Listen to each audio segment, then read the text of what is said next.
法国海军一艘花月级护卫舰在南海出事，动力停摆，直接抛锚，很是丢人。中国海军05C 护卫舰则立刻赶到了事发现场，一起来看详细情况。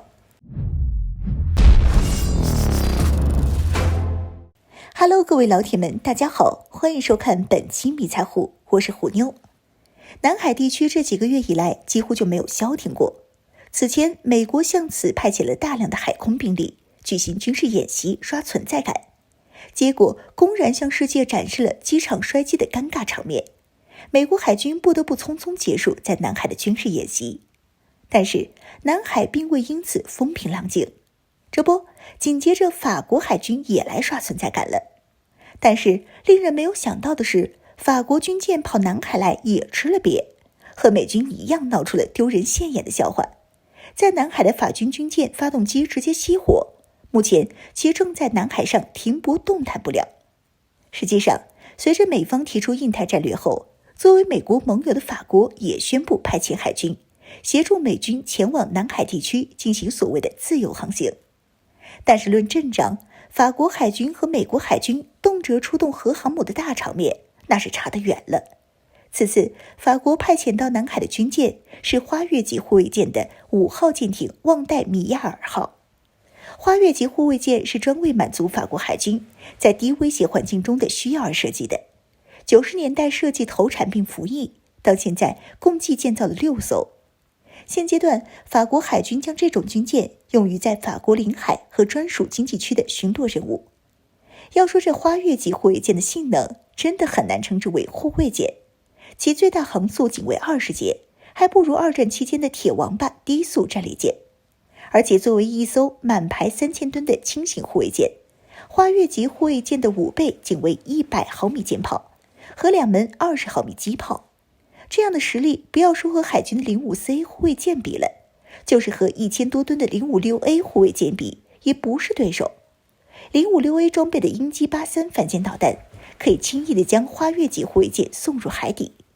因此，该级护卫舰实际上类似大号的巡逻舰艇。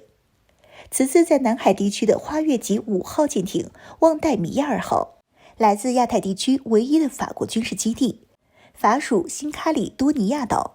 此地在新西兰以北，距离南海上千公里。旺代米亚尔号一路从澳洲附近海域赶来，忙着炫耀武力，没成想直接熄火在南海地区，引起了解放军海军05C 护卫舰的全程围观。实际上，要不是媒体公布法国军舰故障，还真不知道法国海军往南海地区派遣了海上力量。毕竟法国海军在亚太的军事存在感近乎为零，跟时常耀武扬威、摆阔秀肌肉的美军确实差得老远。从外媒发布的照片上来看，旺代米亚尔号护卫舰的损伤应该不是小问题，已经有艇员身穿潜水服前往舰艇外部水线以下开始检查舰艇损伤。虎妞分析有2个原因可能导致军舰故障。首先，这艘军舰可能是动力系统出现了问题，比如尾部螺旋桨卡死受损，可能是因为舰船老化或者碰到了异物。其次，可能是舰艇底部破裂进水，因此需要暂停航行进行维护。而根据外媒发布这些照片，还能看见对法国军舰紧密监视的中国海军05CA 型护卫舰衡阳号。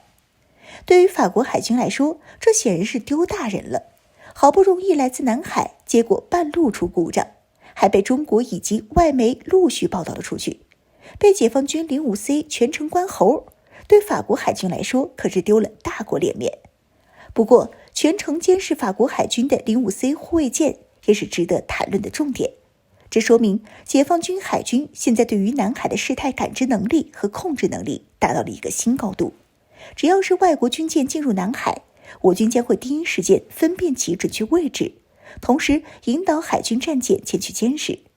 像此前美国海军每次进入南海，天上有解放军的飞机，海上有解放军的军舰持续监视，搞得美国媒体抱怨，只要每次美国军舰进南海，解放军一定会起飞轰 6K 轰炸机前来迎接。而且因为解放军密切的监视，导致在此区域的美国海军航母舰载机不得不以高强度的舰载机起降前往应对。最终的后果就是因为紧急应对解放军，美军飞行员疲劳过度导致驾驶的 F-35C 战机坠海。实际上，我海军有充足的实力对域外势力进行全天候的监视能力，还是我海军的快速发展的结果。从2010年代以来，解放军全军现代化加速，不单单是海军的舰队扩充，服役舰艇增加，空军的战机也是一架架接连服役，还有上百架随时待命的无人机，再加上卫星的组网和海上民兵的组合，我军对南海的控制力今非昔比。此现状将不会被任何国家所改变。以后像什么美军军舰还是法军军舰，只要一进入南海，其动向将被我军实时掌握，想躲都躲不掉。